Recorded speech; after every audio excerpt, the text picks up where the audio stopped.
Moi si mon bazar abila yewana ana couper mon bona single auto la moto aka kobima biso na bare yo moi ba de CP ba policier ba tumba mada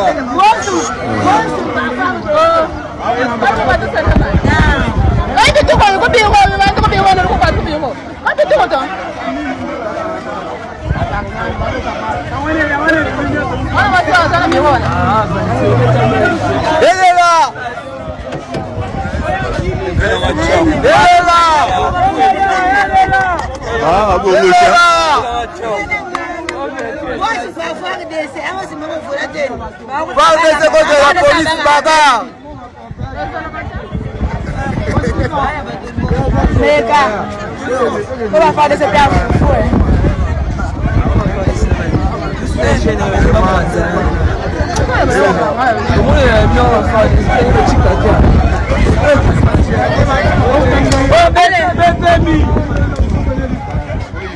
On dit là où tu sens la moto.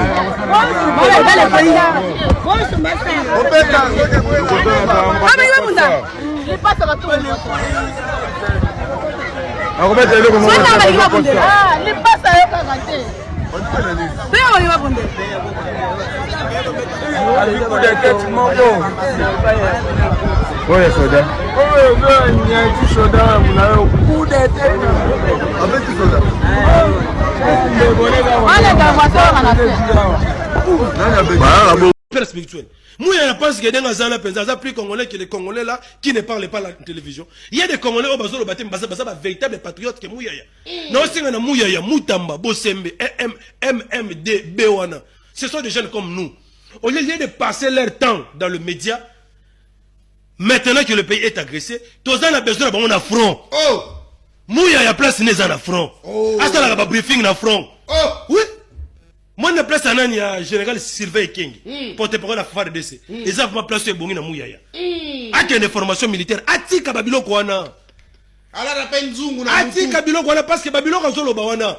Moi, je doute fort que c'est qu'il a dit. Parce que j'étais même sur un plateau de télévision avec un cadre de l'UDPS qui a même attaqué Mouyabi. Mais Makamozo Bana. Est-ce que Batinda qui est pas Félix? Je vous dis, dans les jours qui viennent, vous allez voir. Mouyaya sera sanctionné sévèrement. Nangonga Oyo. Même lorsque nous sommes en train de communiquer, nous devons savoir qu'est-ce que nous devons dire sur la place publique. Parce que même émission n'a pas libre débat. Bazo Landango, Tina Goma. Partout dans RDC. Tina Kigali. Tina Rubavu. Bazo Landango. Côté Bomi Mogaze, côté. Côté. Côté Esco. Côté Bomi Moka. Surtout à couler au Tatana Manaolata. Côté Bomi Mboga là, ma bien sûr en haut. Côté Réo Bomakongo. Côté Bomi Mboga côté. Tu ne parles plus.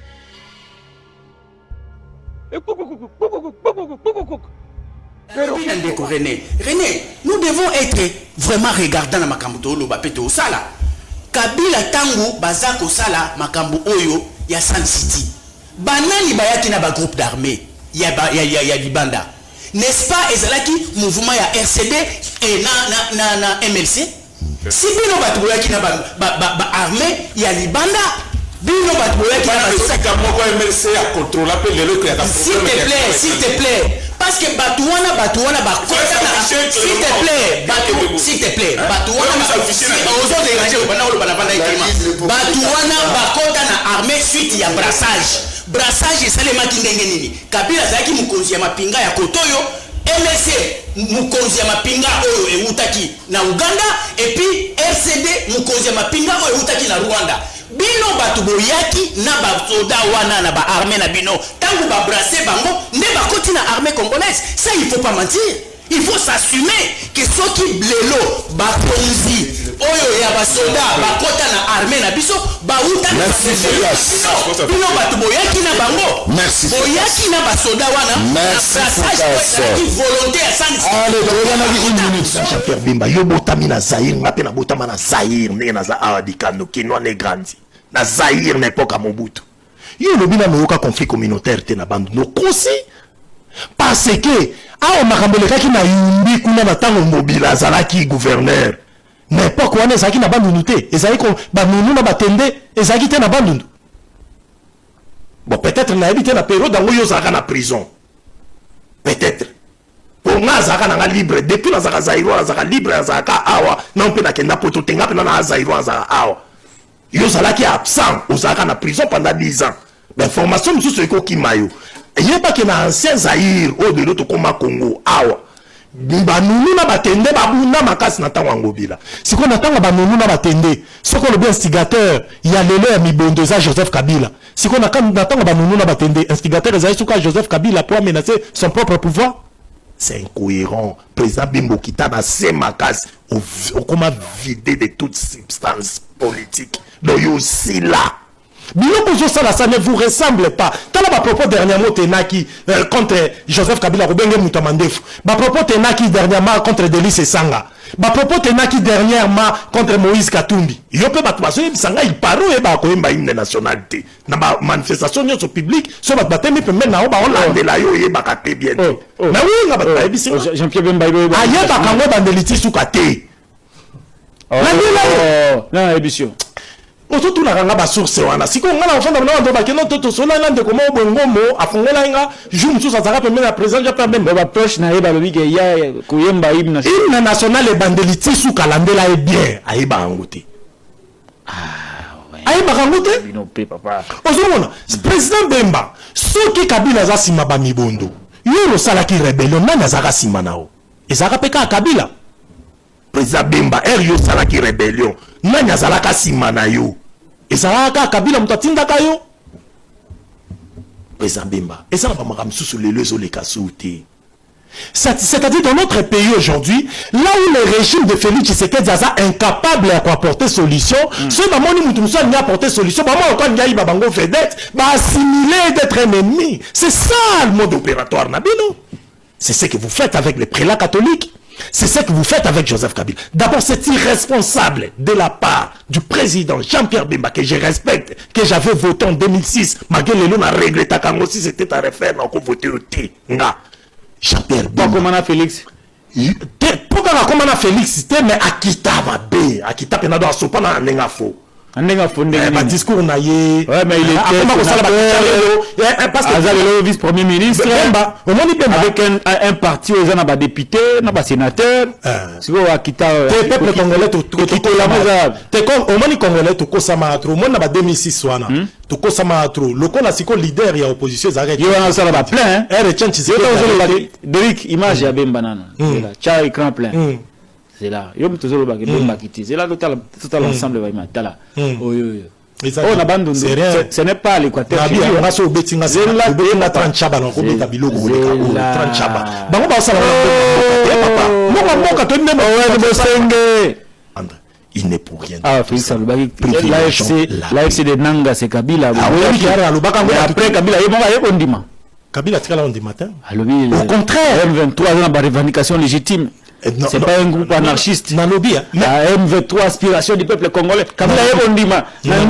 Indirectement, c'est lui. Non. Ce que l'on a dit indirectement, on a comme discours moko implicite. Mais oui, on a le cité. Mais alors, discours implicite, bah, condamné à Moutouté. Pas qu'on peut se l'explication autrement qu'attendement na yo. Un discours implicite, qu'on a la charge à Moutou. Joseph Kabila a timbi sabiso le lo, ok? Makamutu Félix Tshisekedi, Aloba Kazasima M23, et Zara Lukuta, il y a un problème na Zakarake par rapport à l'aspiration populaire. La vérité, oh, place nga dans ce monde, ok? Parce que ndeko Patrick Lokala, biso tout nettoie, on a pour Sambongo. Mais là, on a pour Sambongo et on a mabete. Et on a zo loba, toba makamna ba sentiment. Clairement, Joseph Kabila talisi biso qui na katamboka ndenge toza, aspiration à la population. Na émission mémoire collective ils ont reconnaître que batba o sepela la gestion Félix Tshisekedi. Oui. Mais il reste du bain. Bamusu bazongi, watu kisasa bazongi si bamusu pe bangu bakenda. Lelo samedi lelo ndi ba okenda. Bangu aéroport Gemena. Bana mai bangana bakenda.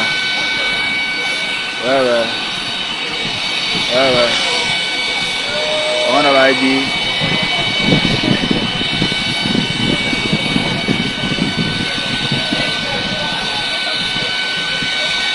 on va kenda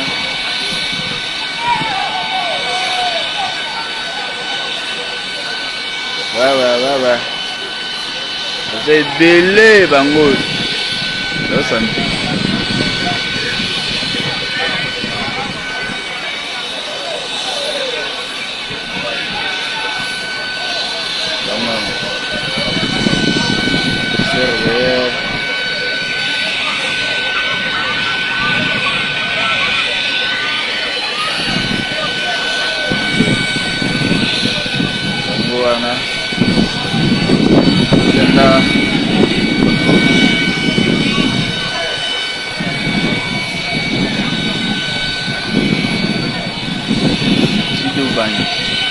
Sidu bangi Gemena.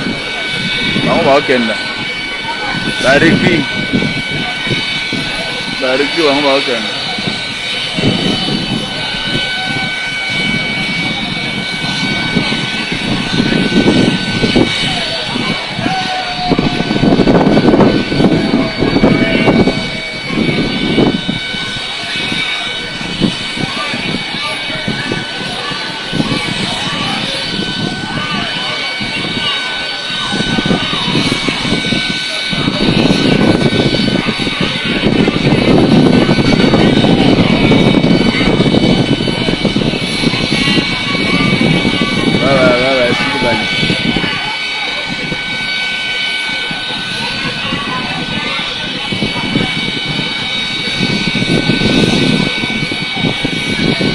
Bawana ba matakano bango kuna ba matakano ya général diketana bawana bawana ndi bayiko ya ba bazana lié bawana ba okay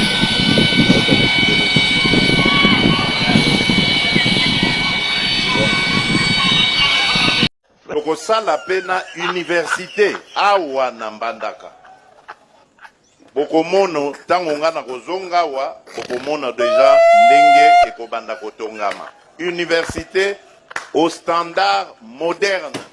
Un problème, il y a Paul, Moutoulé ça a bien été. Paul, Moutoulé ça a bien été.